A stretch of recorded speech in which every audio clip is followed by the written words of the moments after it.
Now listen carefully and answer questions 31 to 40.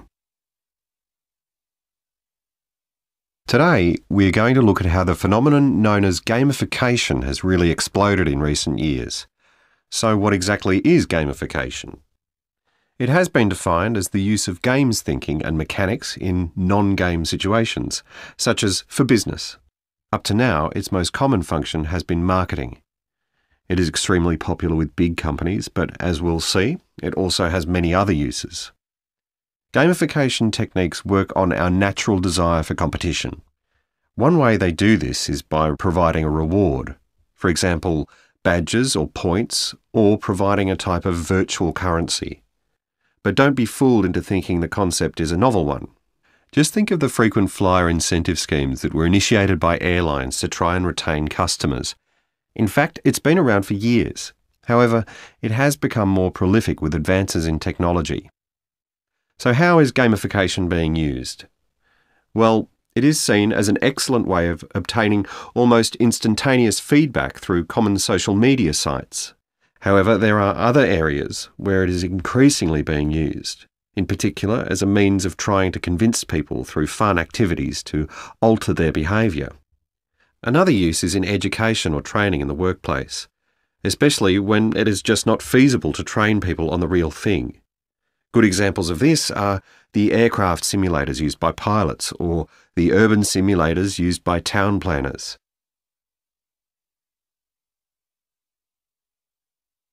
So let's look at a few examples of the successful implementation of gamification.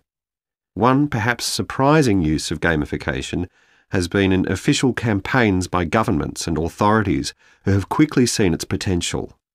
In Australia, the government developed a smartphone app called My Fit Buddy, whose aim was to help people get off the sofa and exercise. The app provided plenty of motivational content to ensure people got the encouragement they needed to increase their levels of activity. Overseas in one city, instead of just punishing the drivers caught driving too fast, a local authority conducted a trial where they rewarded good drivers with free entries into a draw. The trial was so successful that it resulted in a 22% reduction in speeding. Gamification is also playing its part in helping people make healthy choices. In an attempt to get commuters to walk instead of using the escalators in an underground station, the staircase next to it was transformed into a piano. It had a touchpad underneath which played notes as people stepped on it. When it was in use, almost everyone opted to use the stairs instead of the escalator. Another example is a medical research company in Australia. They realised the potential of gamification to help the elderly recover much more quickly from accidents. When the elderly fall, the most common injury is not to the arm or the leg, but to the hand. So they took an already popular computer game which involved people smashing fruit and adapted it so patients could practice their fine motor skills in a fun way. Now, there are a number of things to consider when using gamification. First of all, there is no way it can work unless it is fun. In fact, without that element, it could have the complete opposite effect on the consumer.